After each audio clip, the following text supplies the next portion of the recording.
vamos a pasar ya a la clausura con una conferencia que nos va a dar José Ignacio, que es ¿por qué los materiales nos hacen humanos? Además, o sea, que tiene...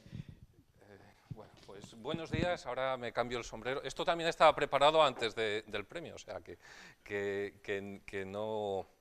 que, en fin, me siento un poco azorado con todo esto. Quería empezar diciendo un par de cosas y anuncios, y es, yo creo que a nuestro amigo José Ignacio se le ha olvidado en GEMAC decir que el día 8 de mayo van a tratar de organizar una gincana de juegos, a la cual, pues, seguro que hablan con Paloma, porque tiene cosas estupendas por ahí. Y a la cual nos gustaría que se sumasen los alumnos de la Complu, que están muy cerca, y si fuese posible, gente de la Carlos III, o sea, de la Rey Juan Carlos y de la Carlos III, que también tienen especializaciones potentes en materiales, sería fenomenal. Sería pasar una buena mañana y además interaccionar los alumnos de materiales entre ellos. La segunda cosa que os quería decir es que, al igual que el año pasado, en 2019 va a haber unas jornadas de las mujeres en ciencia y tecnología de materiales, o en ciencia e ingeniería de materiales. Este año van a cambiar un poco el nombre para hacerlo más atractivo, que es, a ver que recuerde, perdona, que es, ¿cómo se llamaban? Ingenieras para cambiar el mundo, ¿no? Con el cual pretendemos atraer a estas muchachas un poco más jóvenes que se decidan por las ciencias, porque todos sabemos que lamentablemente el número de jóvenes, ellas y ellos también, en ciencias está disminuyendo, y yo creo que esto es algo muy malo para nosotros como país y como científicos y como profesores y como habitantes de este país o de este planeta. Así que si queréis colaborar, empezamos el 30 de enero, acabaremos el 24 de abril con un acto de clausura, al cual estáis todos invitados. Espero que igual José Manuel os pueda acompañar como el año pasado, le estoy aquí ya robando la agenda. Y el programa ya está colgado, si entráis en eventos UPM allí lo podéis ver, y sobre todo si tenéis a gente o conocida en colegios, institutos, cuarto de bachillerato, perdón, cuarto de la ESO, primero o segundo de bachillerato, que les impulséis a participar sería fenomenal. La idea es conseguir que vengan 1000, 1100 personas y que al menos un 10% de estos se decanten por las ciencias, la tecnología. Estaría muy bien, estaría fenomenal. Y ya no os aburro más y empiezo con mi charla, que tiene un título un poco, si queréis, presuntuoso, ¿qué nos hace humanos? Y sabéis un poco la respuesta porque estaba en el título, que son los materiales. Pero la pregunta es, ¿cómo justificamos esto, ¿no? ¿Qué es lo que nos hace humanos? ¿Qué es a lo que nos lleva? Entonces, podemos empezar a dar respuestas. Seguro que todos ahora mismo estáis pensando en ciertas cosas. Si alguien quiere responder, por supuesto, estoy dispuesto a escucharos a todos. Pero una de las respuestas clásicas que se ha dado es la guerra, ¿no? Es decir, oye, la guerra nos diferencia del resto de las especies porque esto, además, es algo muy humano. Estamos muy confundidos si pensamos esto. Hay guerras entre tribus de homínidos, los chimpancés son muy agresivos en general, y hay clanes, que además como no son muy grandes, porque no son como los bonobos, que interaccionan muy bien en grupos grandes, que unos imponen a otros, y además hay unos niveles de crueldad, que lo podríamos ver en la famosa película del planeta de los simios, brutales, comparables a la humana o incluso más. Y no solamente en los simios, sino también en otras especies. Es decir, a otra escala, obviamente, porque no se han organizado tantos, también tienen guerra. Otra respuesta posible, pues la habilidad técnica del juego, ¿no? Nosotros tenemos una capacidad de juego, pero por ejemplo, vemos a este señor jugando al golf, que es algo bastante complejo, y ha habido simios a los cuales hemos conseguido enseñar a jugar al golf, y lo disfrutan, que es lo más gracioso de todo. O sea, que el juego también está presente, y si todos alguno habéis tenido algún animal en casa, seguro que habéis visto que les encanta el juego. O sea, que el juego tampoco nos diferencia. La genética ya lo hemos visto, que bueno, nuestra diferencia entre un humano y un chimpancé pues es realmente pequeña, es decir, la diferencia entre esto y esto es apenas un 1% en el ADN, de ese orden, 1, 2, 3%. Además estamos hibridados con otras especies humanas, ¿no? Cada vez más vemos los denisovanos, los neandertales, alguna especie más, Homo erectus, tenemos carga genética absolutamente de todo, con lo cual ya no podemos justificar esos individualismos genetistas, como en el nazismo, que decían que había razas superiores. Otra respuesta, el uso de herramientas. Es decir, no, empezamos a ser humanos cuando empezamos a usar las herramientas. De nuevo, falso. Es decir, tenemos montones de animales, he puesto ejemplos de los homínidos, pero incluso los córvidos, que nos parecen algo muy cercano, están utilizando herramientas, es decir, están transformando materia en materiales para obtener un beneficio. Y este es el primer punto de los materiales. Es decir, ¿cuándo aparecen los materiales? Cuando una especie coge una materia inerte, sin uso, y la transforma en un uso específico. Le está dando funciones, está usando esas propiedades para conseguir algo. No somos los únicos que usamos los materiales, los humanos.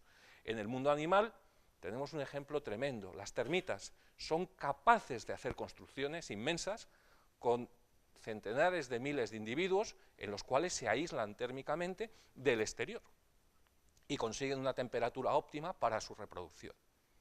Están usando la materia como material. Y hay muchos más ejemplos, es decir, eso tampoco.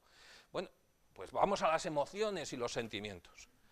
De nuevo os puedo poner montones de ejemplos de amistad entre humanos y especies o de especies que adoptan crías que no son suyas, incluso crías que no son de su propia especie. Bueno, si nos remontamos a la mitología romana, tenemos a Rómulo y a Remo que fueron criados por una loba, ¿no? Bueno, eso no es cierto, pero por ejemplo delfines, hay en el caso de un zoo de Florida, 2 delfines machos han adoptado una cría perdida, una cría sin madre de un delfín hembra. Los pingüinos es muy conocido, hay parejas de delfines macho que adoptan huevos perdidos de una pareja mixta. Es decir, hay sentimientos, hay emociones que probablemente vienen muy determinadas desde el fondo de la genética, desde los inicios de nuestra evolución. Vale, pues lenguaje y cultura, eso es importante, ¿no? ¿Eso nos diferencia de los animales? Pues lamentablemente no podemos dar a eso como respuesta, porque tenemos un ejemplo en un zoológico de Estados Unidos, hay una orangutana que llegó a aprender del orden de 2000 palabras a través de este lenguaje de signos que podéis ver aquí, y consiguió una comunicación enorme con la persona que se encargaba de él y sobre todo con su cuidador. Llegó a enamorarse de su cuidador y ella se consideraba como humana. De hecho, su reintroducción con otros orangutones fue complicado, fue dificilísimo. Y tenía una transmisión cultural, porque cuando quedó embarazada y tuvo un hijo, enseñó ese lenguaje de el lenguaje de signos para unirse a su cría. Ha habido restos de transmisión cultural entre distintas especies de homínidos, en Amazonas fueron los últimos encontrados, hace millones de años. Es decir, cierto es que los humanos lo hemos intensificado, pero mucho más cierto es que no es específico nuestro. ¿Cuál es la respuesta que yo propongo? Pues probablemente el uso de la energía. Somos la especie que domina el uso de la energía. Bueno, energía entendido como ¿qué? Pues probablemente en un principio como el fuego. Ahí hubo un cambio importante. ¿Cuándo apareció el uso del fuego? Todos suponemos que fue de manera accidental. La mitología griega nos dice que Prometeo se lo robó a los dioses para entregárselo a los humanos y que eso es lo que nos cambió el rumbo de la historia y que por eso fue castigado durante toda su eternidad a sufrir. ¿Qué nos permite el uso de la energía? ¿Qué nos permitió hace 2 millones de años cuando se cree que se empezó a utilizar por primera vez el fuego? Pues primero protección, es obvio. Si tenemos fuego es una de esas animaciones que tenemos en los libros de textos del colegio, defensa frente a amenazas, defensa frente a otros animales que podían devorarnos. Es decir, somos una especie bastante débil, con lo cual había mucho depredador que podía hacer uso de nosotros. El segundo paso es el calor. El calor evita enfermedades, crea un entorno más amigable y crea algo muy importante, que no es secundario, y es un instinto a reunirnos frente a ese estímulo de bienestar. Probablemente fue esta energía la que llevó a hacer del hombre el primer animal autodomesticado. Entendamos autodomesticado como que estamos cambiando nuestros instintos naturales y estamos reuniéndonos en grandes grupos. Y ese uso de los materiales para crear la energía nos está dando ese estímulo que está cambiando nuestra genética natural. Pero además esto nos permite sobrevivir en situaciones más adversas. Probablemente el éxito de la colonización del hombre a todos los climas del mundo es ese uso de la energía, primero como calor y luego, como veremos, a través de otras muchas más formas. Bien, pero hubo algo, desde mi punto de vista, que cambió nuestra evolución de forma radical, y fue cocinar alimentos. ¿Qué pasa cuando cocinamos alimentos? Obviamente que mejoramos nuestra alimentación. ¿Por qué? Pues porque primero quitamos posibles infecciones que lleven, y segundo, porque reducimos la necesidad de unos intestinos muy largos. Entonces, imaginad ahora un momento, todos vosotros, que sois la madre evolución. Dices, joder, ahora me están dando unos alimentos, con lo cual a mí me sobra intestino. Si nos sobra 1 kilo de intestino, ¿dónde os llevaríais ese kilo de intestino? Para optimizar la supervivencia de la especie, en definitiva, para poder transmitir vuestros genes. Pues las soluciones son muchas, pero parece ser que lo que dio lugar a esa evolución acelerada fue el poder disponer de esa masa libre y llevarlo hacia el cerebro. Claro, esto nos permite aumentar la capacidad cognitiva y nos permite a su vez que hacer un mejor uso de la energía a través de ¿qué? De un uso mejor de los materiales y un uso más variado de los materiales. Claro, esto no fue rápido, ¿no?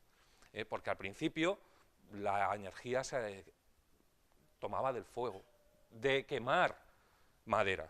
Bueno, hemos estado quemando encinas un par de millones de años, ¿no? De hecho, tanto que hemos deforestado grandes partes del planeta, ¿no? En la revolución industrial, el 30% de la superficie del Reino Unido estaba dedicada a producir madera para las máquinas de vapor iniciales. No es poco. Vale. La segunda parte, pues, fue dar un paso más, y es coger animales domésticos. Claro, nos hemos autodomesticado, empezamos a domesticar especies que estaban a nuestro alrededor. Eso implicó algo, aunque no lo hemos llamado nunca así, fue la esclavitud de esos animales. Ellos no eligieron, ¿no? Y lo seguimos utilizando, ¿no? Había otras energías, como, perdón que me he pasado, como el agua, el viento, que muy posteriormente, es decir, muy recientemente, se han empezado a usar, como eran los molinos, para obtener la harina a partir del trigo, pero eran una cantidad de energía prácticamente residual. Cuando habla de la esclavitud, claro, no estaba solamente la esclavitud de los animales, sino que estaba también la esclavitud humana. Es algo que nos hemos librado hace muy poco. En el siglo XIX, todo el mundo entendía como algo muy normal tener esclavos. La fundación de un país de libertades, como fue Estados Unidos en el siglo XVIII, fue por un grupo de acaudalados blancos esclavistas, ni más ni menos. Que luego, a partir de ese impulso, la libertad ha llegado a todo el mundo, es cierto, pero no hemos de olvidar nuestro pasado. Y todavía sigue habiendo casos de esclavitud, muchas veces un salario muy pequeño puede considerarse como una fuente de esclavitud, porque te obliga a hacer una serie de cosas que si tuvieras opciones no harías. Bien, pero ¿cómo es nuestro consumo actual de energía? Pues tenemos a día de hoy más o menos unos 7.700 millones de habitantes en el planeta Tierra. Podemos ver en la imagen que la mayor parte de la energía la estamos consumiendo a partir de ¿qué? Pues de combustibles fósiles. El gas, en torno a un 23%, el carbón todavía un 27%, el petróleo 34%, es decir, la mayor parte de la energía sigue siendo de origen fósil. Lo cual no quiere decir que no sea renovable, las energías fósiles son renovables. El problema es que hasta que produces esa energía fósil necesitas unos millones de años, y claro, no podemos esperar tanto.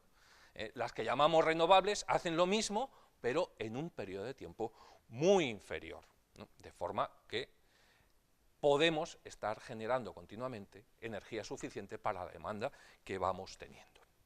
Bien. Esta imagen es un poco pequeña, pero la podemos ampliar. Es una previsión que realizó la Agencia Internacional de Energía un poco antes del año 2000 sobre los escenarios de consumo de energía. ¿Qué proponían? Pues la tendencia inicial, la que se ve aquí, que era la que teníamos ahora, y 3 escenarios de intervención según se fueran aplicando protocolos internacionales de reducción de emisiones y, por tanto, de ahorro de energía. ¿Qué es lo que ha sucedido en este tiempo? Pues, lamentablemente, el peor de los escenarios, que no hemos sido capaces de reducir ese consumo de energía.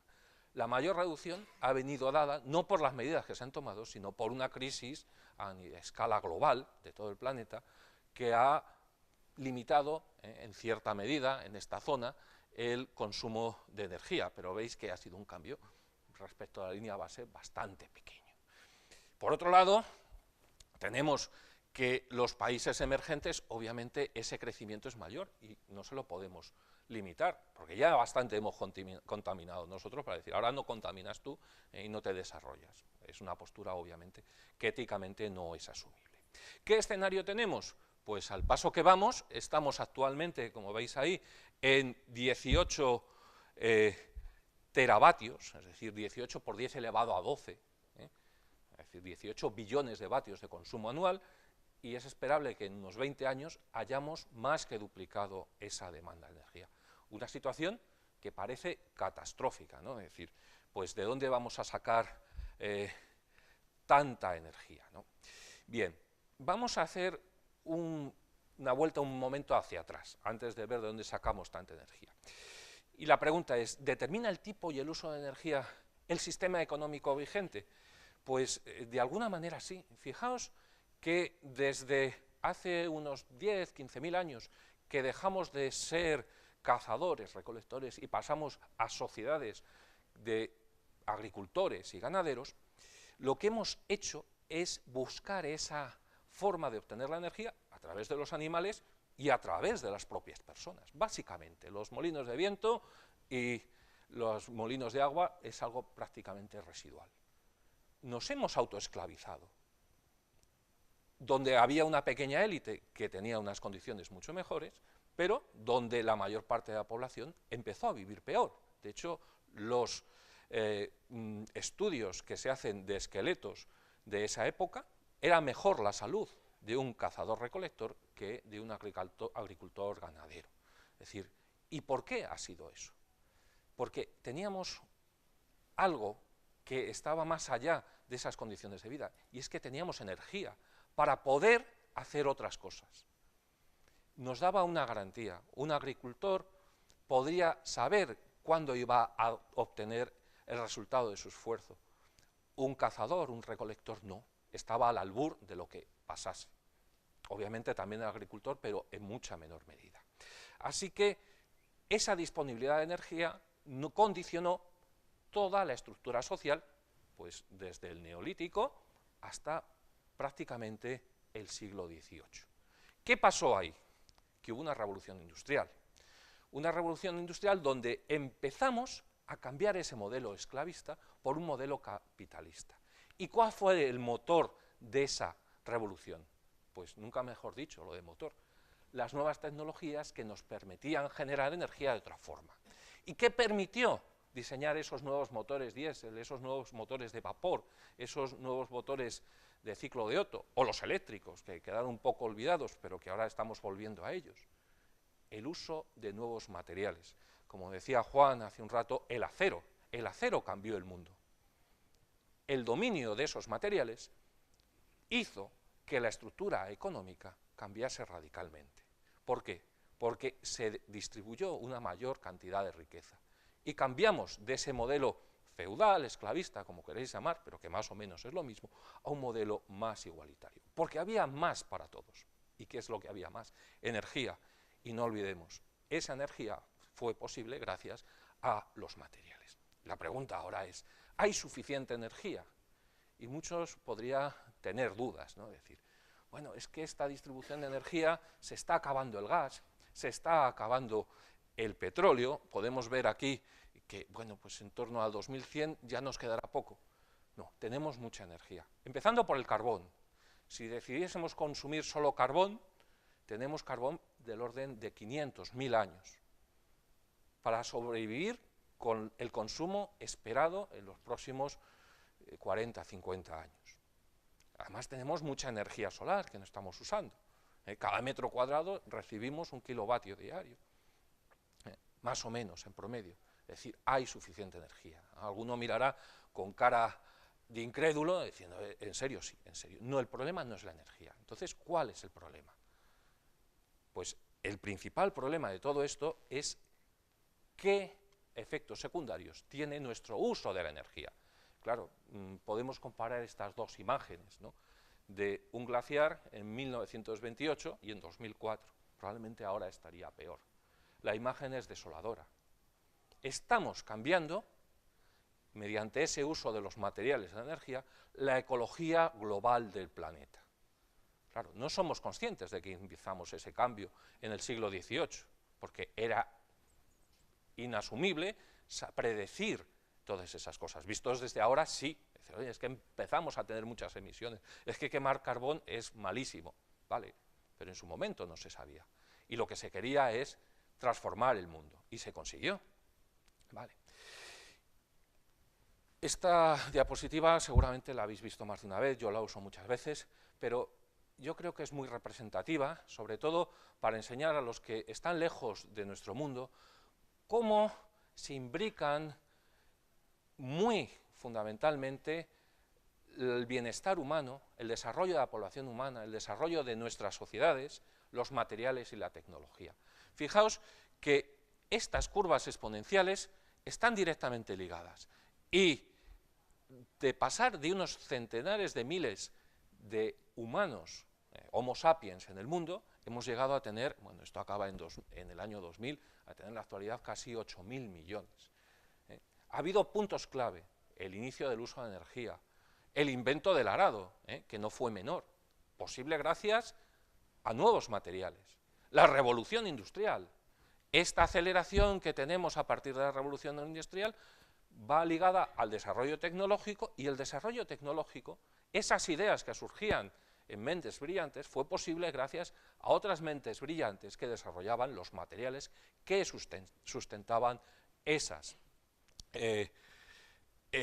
ideas. Bueno, creo que ya os he convencido, aunque todos estáis medio convencidos.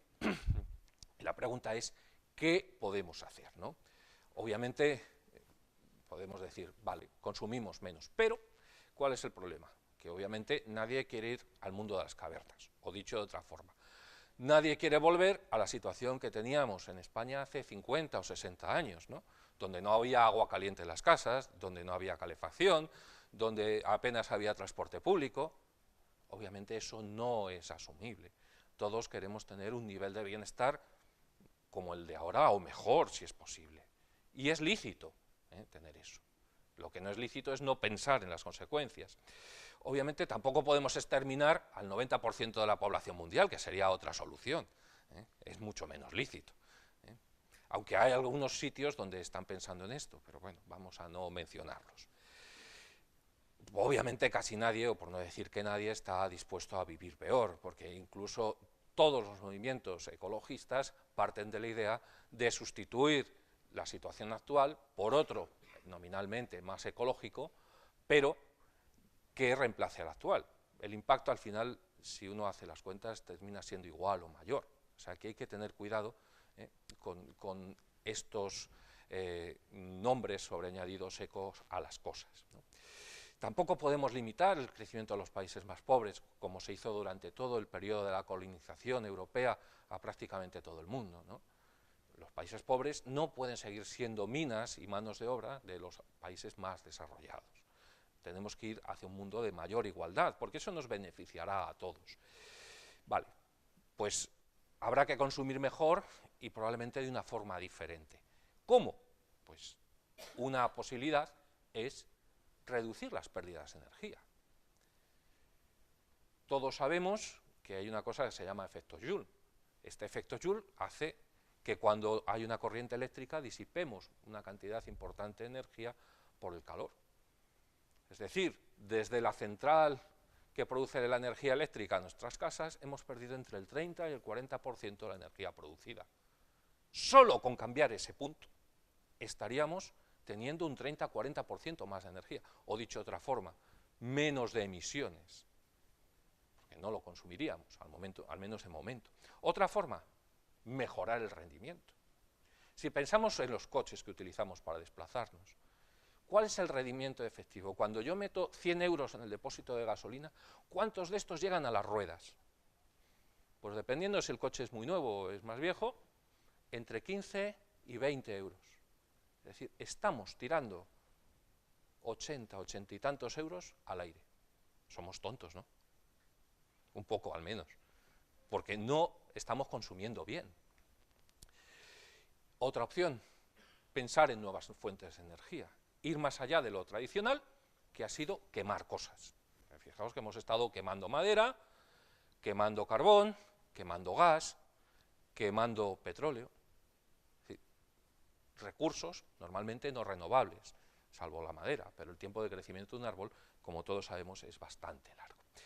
Bien, ¿cómo podemos reducir el consumo? Por ejemplo, en iluminación. Pues esto es una respuesta que ya tenemos.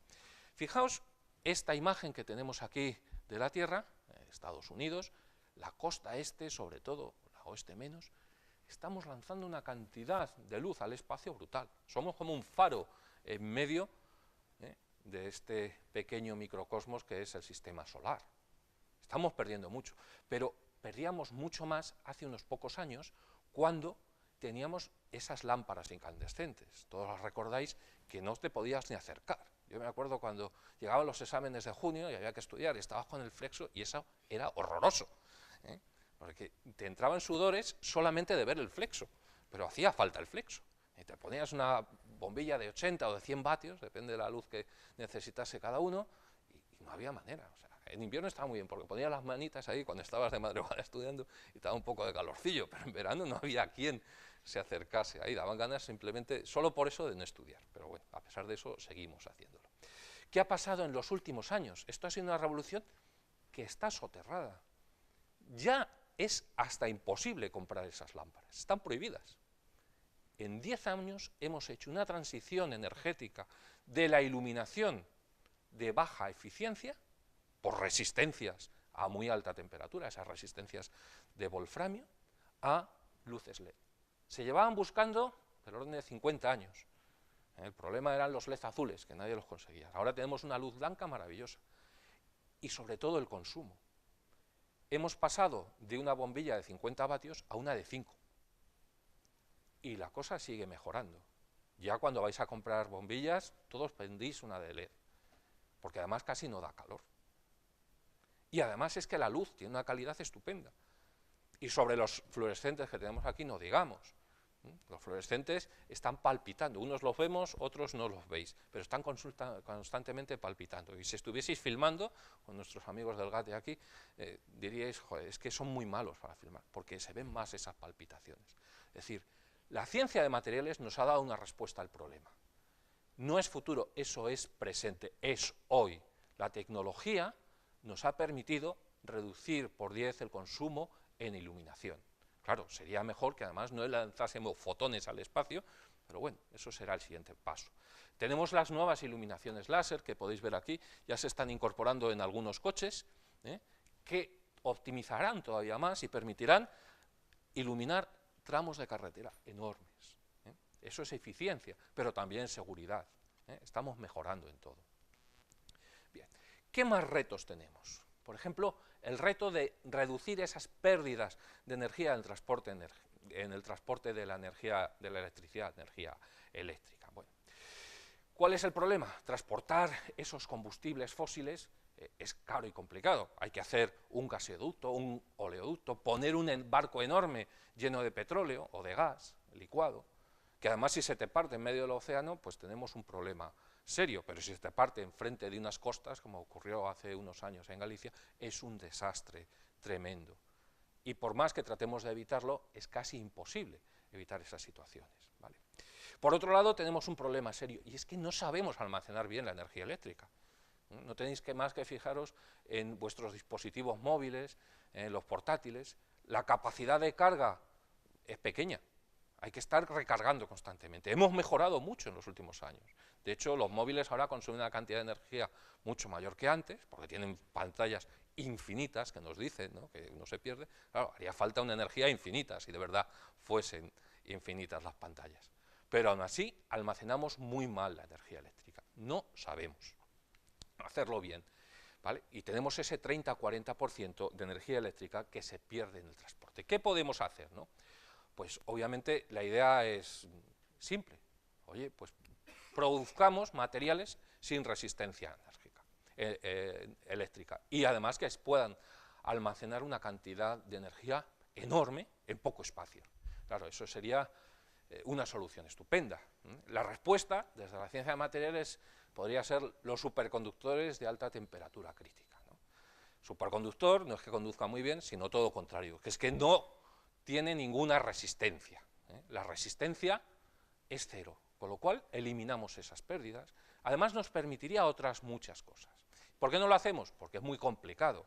Allá por el año 87 hubo una revolución en el mundo de los superconductores, parecía que se iba a llegar a unas condiciones estupendas, estamos pues 30 años después y hemos mejorado algo, pero todavía queda mucho camino que recorrer.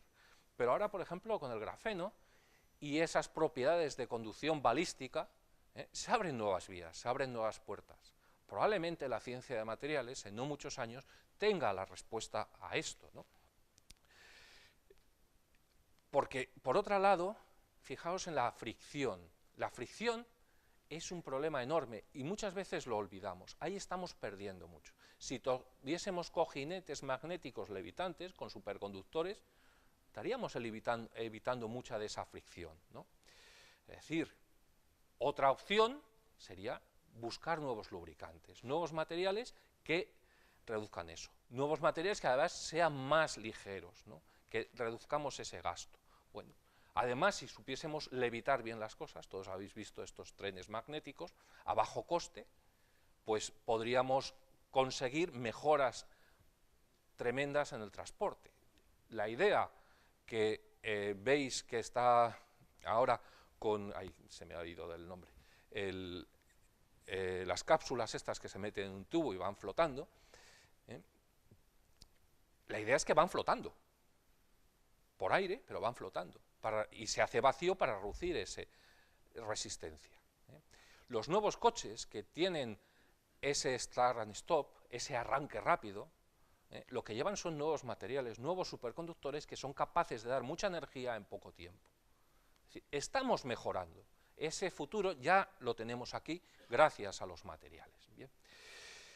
¿Cómo conseguir más energía térmica? Fijaos que la mayor parte de nuestra energía eléctrica se origina por quemar cosas. Es muy poca la que se origina a través del agua o del viento, ¿no?, o la energía solar que veremos un poco más adelante. ¿Vale? Quemamos algo. Es decir, ¿podemos quemar mejor? ¿Cómo hacer para que quememos mejor? La termodinámica, en este caso, nos marca unas directrices inviolables. Es decir, el segundo principio nos dice que es imposible producir tanta energía como calor obtenemos. Pero nos dice algo importante, y es que si aumentamos la temperatura de quemado, ese rendimiento va a aumentar mucho. Y además va a reducir la cantidad de contaminantes. Es decir, vamos a obtener mejor rendimiento termodinámico y vamos a tener menos contaminantes. ¿Qué necesitamos para ello? Pues obviamente materiales que puedan trabajar a temperaturas extremas.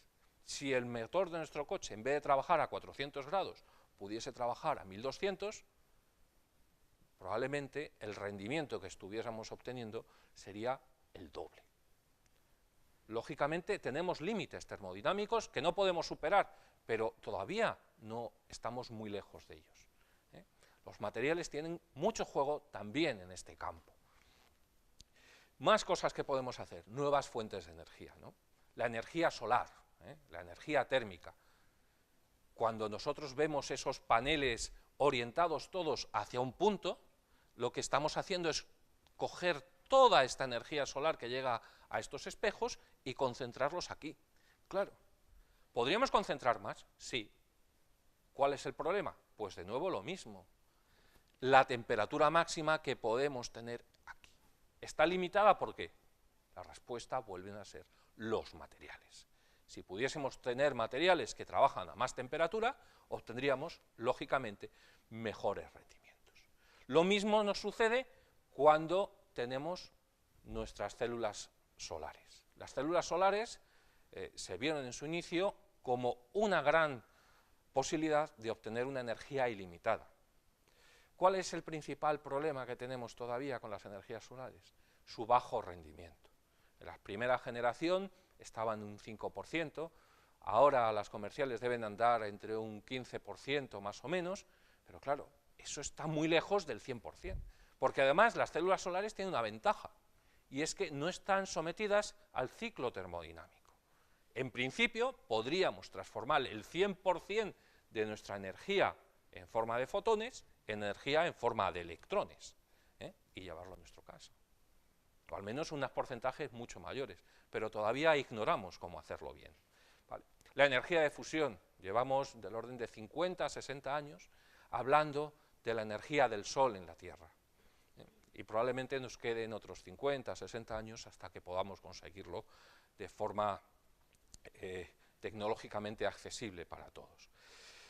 ¿Qué es lo que estamos haciendo? Pues recrear unas condiciones similares a las que tiene el Sol, con un gran inconveniente, y es que en el Sol hay una gravedad brutal, que es la que permite que esas reacciones nucleares entre núcleos atómicos tengan lugar.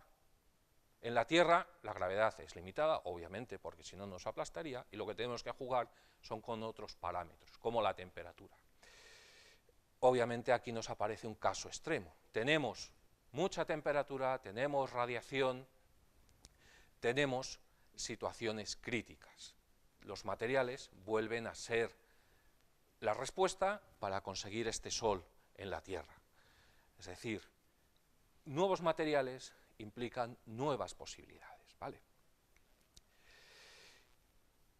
Y para dar, si queréis, un mensaje de esperanza, he puesto aquí una serie de imágenes que nos muestran cómo nuestra evolución, nuestra sociedad ha cambiado en los últimos años.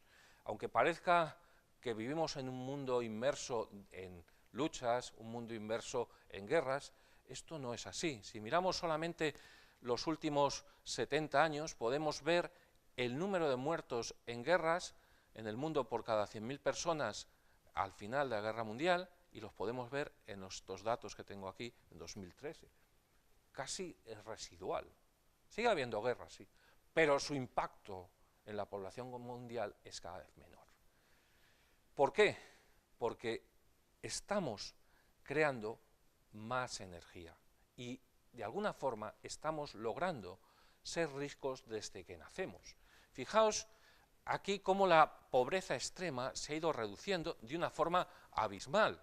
Tenemos valores del 70% en Asia hace 40 años, escasamente, a valores que están por debajo del 10%. Esto es un cambio radical en nuestra civilización, que es una revolución silenciosa como la de los materiales, que no estamos viendo, no nos percatamos porque los cambios son poquito a poco todos los días, pero son muy intensos. Si veis aquí la cantidad de riqueza de las personas en el mundo, pues pasa lo mismo. Podríamos hacer una comparación. ¿Cuánto era la riqueza hacia 1500? Pues probablemente toda la riqueza que había en el mundo hacia 1500 es menor que la que hay en un gran barco mercante en la actualidad cargado de diversas mercancías. Y tenemos muchos. Es decir, ese cambio en la civilización, ese cambio en el uso de la energía, esa facilidad de acceso a la energía, esa, si queréis, tarifa plana en la energía, nos ha permitido un desarrollo, un bienestar y, sobre todo, aumentar la igualdad en todo el mundo, ¿no? Y esa igualdad la podéis ver con la reducción de los índices de analfabetismo, desde 1900 hasta la actualidad. El analfabetismo en España en 1900 era de ese orden, el 80%, ahora prácticamente es residual, un 1%. La igualdad de género, algo importante, algo que ni tan siquiera hace 100 años se planteaba, porque había unas diferencias de género abismales y además se consideraban como naturales. Pues estamos convergiendo hacia situaciones, no sé si óptimas, pero mucho mejores que en el pasado. En definitiva, lo que quiero transmitiros es que si cambiamos el uso y las fuentes de energía que estamos utilizando, podremos cambiar nuestra sociedad. Probablemente la próxima revolución energética que seguro que estamos viviendo, lo que hará es que cambiemos hasta nuestro propio sistema económico, que no sé cómo se llamará, no sabemos tan siquiera si será mejor o peor, pero igual que pasamos de esa situación de esclavismo o de elitismo del sistema medieval a la sociedad industrial, estamos a punto de una nueva revolución donde los materiales, que los estamos dedicando hoy el día entero, van a darnos la oportunidad de materializar nuestros mejores sueños. Y no quería terminar esta charla sin decir algo que casi se nos pasa por alto, y es que justo hoy, hace no sé cuántos años, es el día de nacimiento de una gran física, una gran química y además una gran persona dedicada a los materiales, una blanca pastorcilla que llamaban en algunos sitios, que se llamaba Marie Curie o Marie Sklodowska, y que bueno, pues dedicarle un pequeño homenaje, ya que es una de las pocas personas que tiene 2 premios Nobel y la única mujer que también lo tiene, y además directamente relacionada con los materiales y el uso de los materiales que descubrió para cambiar un poco el mundo, para ser capaz de sanar a los heridos en situaciones de guerra, como ella trabajó. Así que una última frase: los materiales son la respuesta, no tenéis más que materializaros. Muchas gracias.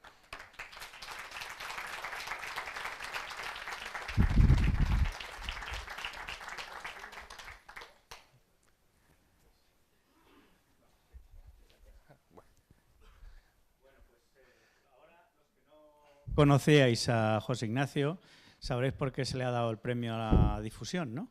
Porque realmente pues, nos ha dado una charla magnífica. Y sin más, pues vamos a proceder ya a la clausura. Tenéis que venir vosotros también. ¿Sí? Javier.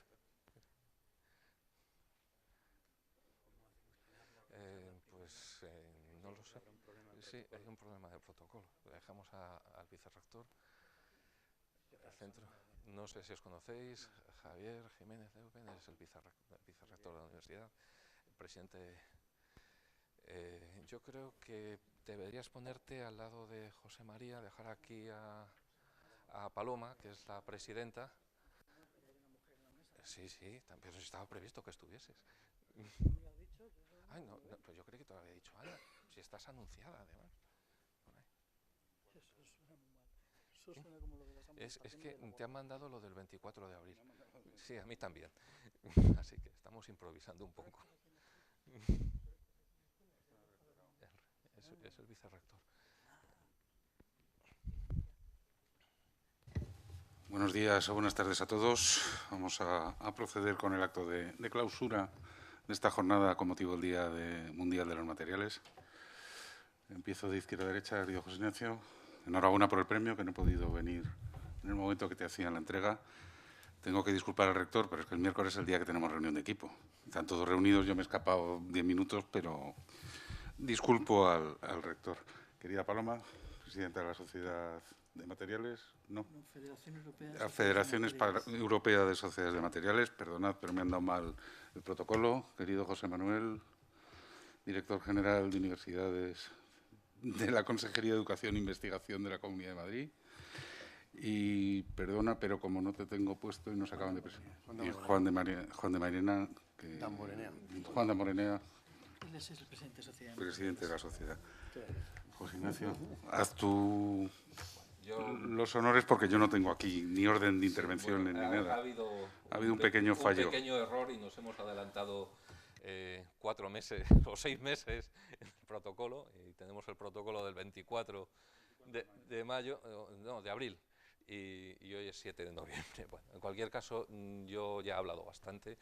Agradeceros a todos los que habéis venido aquí hoy, a los que estáis a través de internet, a todo el personal de la escuela que me ha estado apoyando todos estos años en la realización de estas actividades de difusión, los seminarios y otro montón de cosas, a mis amigos del GATE, de los cuales he aprendido un montón y no dejo de aprender, y que hacen posible que estos, yo creo que del orden de 400 horas de vídeo y 1,5 millones de visitas estén por ahí circulando, que nos hacen que la ciencia poco a poco vaya llegando a más gente, la ciencia de materiales. Y bueno, a todos los amigos que estáis aquí, muchísimas gracias por haber venido y por esta calurosa recepción que me habéis dado hoy.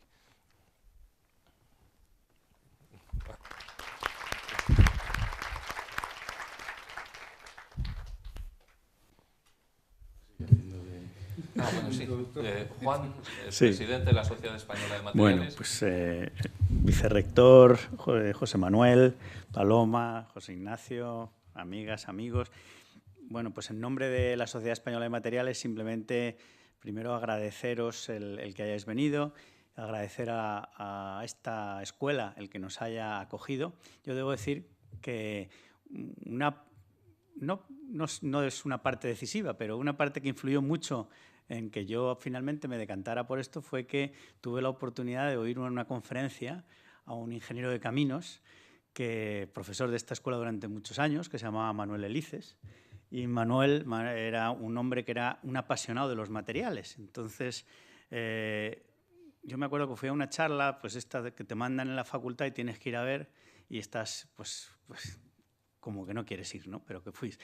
Y entonces este hombre nos presentó unas fotos suyas haciendo submarinismo y nos explicaba el problema del plomo y la corrosión y el stress corrosion cracking y todo aquello, y me resultó fascinante, ¿no?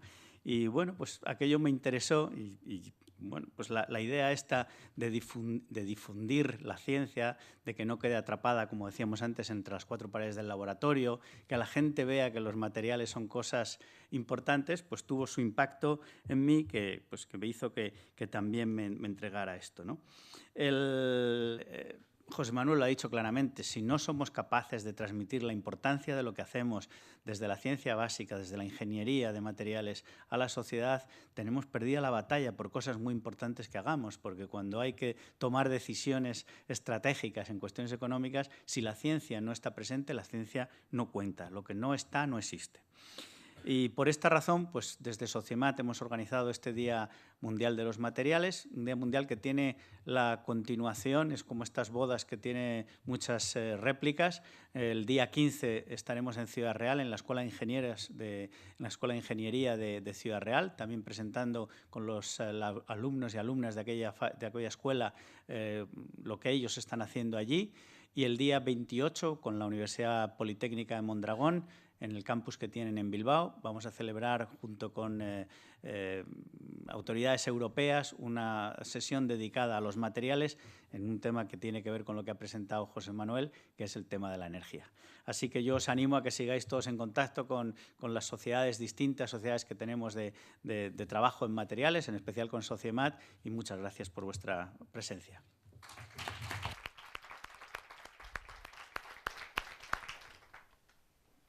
Paloma. Bueno, yo nada, muy brevemente, simplemente, bueno, antes estaba comentando con José Manuel, mientras estaba hablando José Ignacio, que, a ver, nos ha transmitido mucho entusiasmo por los materiales, pero en este foro lo tenías muy fácil. A ver, la cabecera de mi página web se llama Qué bonita la física de materiales. Entonces, con esos antecedentes... Pero yo creo que justo somos, pero sin embargo lo que sí que creo es que es el foro adecuado para convencernos más de que somos nosotros los que tenemos que seguir vendiendo, porque nosotros estamos entusiasmados con esto de los materiales, por lo menos algunos, Entonces nosotros somos los que tenemos que seguir vendiendo lo bonitos, lo importantes que son los materiales y efectivamente hacer esa labor que es fundamental, y que también decía antes José Manuel, para convencer a los de Hacienda de que, a ver, hay muchas cosas muy importantes, pero entre esas cosas que son muy importantes está la ciencia. Y dentro de la ciencia, hombre, pues los materiales tenemos mucho que decir. Nada más repetir que me siento, la verdad es que muy orgullosa, vamos, no os podéis imaginar de estar aquí hoy. Y como decía antes, después de cómo empezamos a celebrar los días de los materiales, es que es una coña, pero es que era que nos poníamos de acuerdo. Venga, tú pones estas fotos y yo pongo las otras. Y lo hacemos el mismo día y nos intercambiamos hacemos fotos a los alumnos mirando en el pasillo y entonces las intercambiamos. De eso a esto, bueno, o sea, es un camino que realmente me parece que nos podemos sentir muy orgullosos. Y, por supuesto, muchísimas gracias a todos vosotros por estar y muchísimas gracias a la Sociedad de Materiales por mantener viva la iniciativa, y al José Manuel, director de lo que sea, porque como te han cambiado de nombre yo ya no me aclaro. Pero bueno, muchas gracias por estar aquí, aunque sea en un ratito pequeñito, y a Javier Jiménez Leuve también por haber abandonado a sus amigos vicerrectores y venir corriendo para acá. Muchísimas gracias a todos, porque para nosotros desde la sociedad y desde la Federación Europea de Sociedades de Materiales, la verdad que este día y esta celebración es muy importante. Así que muchísimas gracias.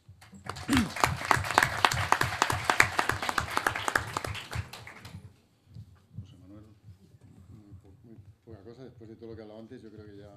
No sé si me... Este no funcionaba. Simplemente recordaros lo que se ha dicho aquí. Bueno, primero felicitar a la Sociedad de Materiales. Yo, como algunos que estamos de cierta edad por aquí, y algunos más que yo, otros casi como yo, hemos visto nacer esta sociedad hace un montón de años y hemos visto cómo ha ido creciendo, cómo se ha ido consolidando y cómo ya constituye algo en nuestras vidas real. Es decir, yo recuerdo cuando empezó la sociedad, muchos no entendíamos muy bien que si esto iba a funcionar, porque claro, el mundo de los materiales sabéis que es un mundo muy complejo, hay químicos, hay físicos, ingenieros de distinto pelaje, hay muchos profesionales distintos que llegan a este mundo desde sitios distintos, entonces parecía que agruparnos en una misma cosa no era fácil. Yo creo que ya es una cosa, es una realidad, o sea, ahora ya es una realidad, todos nos sentimos parte de esta realidad, todos los que estamos en este mundo, y eso es una cosa que hay que felicitar a Juan y a todos los anteriores directores que ha habido, que son ya un buen número, para llegar a este momento, entre ellos Paloma también, el trabajo que está haciendo a nivel europeo y cómo nos está colocando, nos está poniendo en el mapa en muchos, con los Euromats, y cómo estamos ya teniendo una presencia internacional que es muy relevante. Segundo, primero, gracias por habernos traído hasta aquí. Segundo, acordaos de lo que estamos diciendo, la divulgación es fundamental. O sea, el poner en la sociedad lo que hacemos es fundamental.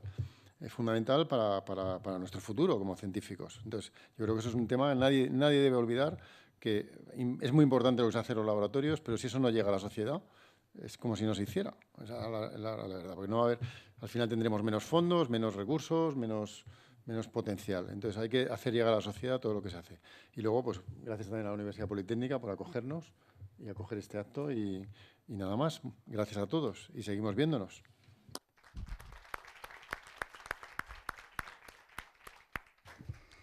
Y ya para no entreteneros más, y me toca el capítulo de los agradecimientos y las felicitaciones. Felicitaciones, José Ignacio, porque además del premio de divulgación que te ha dado la sociedad, pues evidentemente todo lo que haces con la Materials Week y los años que llevas haciendo es importante. Es importante el que, como decía José Manuel, actuemos sobre la divulgación, y es importante que demos a conocer lo que se hace en los laboratorios, que lo saquemos, que lo enseñemos. Y creo que en eso en la Comunidad de Madrid también habéis inaugurado ahora el plan de STEM, porque evidentemente si lo vinculamos con vocaciones, pues nos falta diversidad en nuestras aulas. Y tenemos necesidad de contar con más género femenino, sobre todo las titulaciones de Ingeniería de la Politécnica. Y entiendo que el plan de vocaciones STEM es importante y que va a salir adelante. Esperemos que seamos una de las primeras universidades que nos sumemos, porque cosas STEM aquí se están haciendo todos los días y prácticamente a todas horas. Muchas gracias, José Ignacio.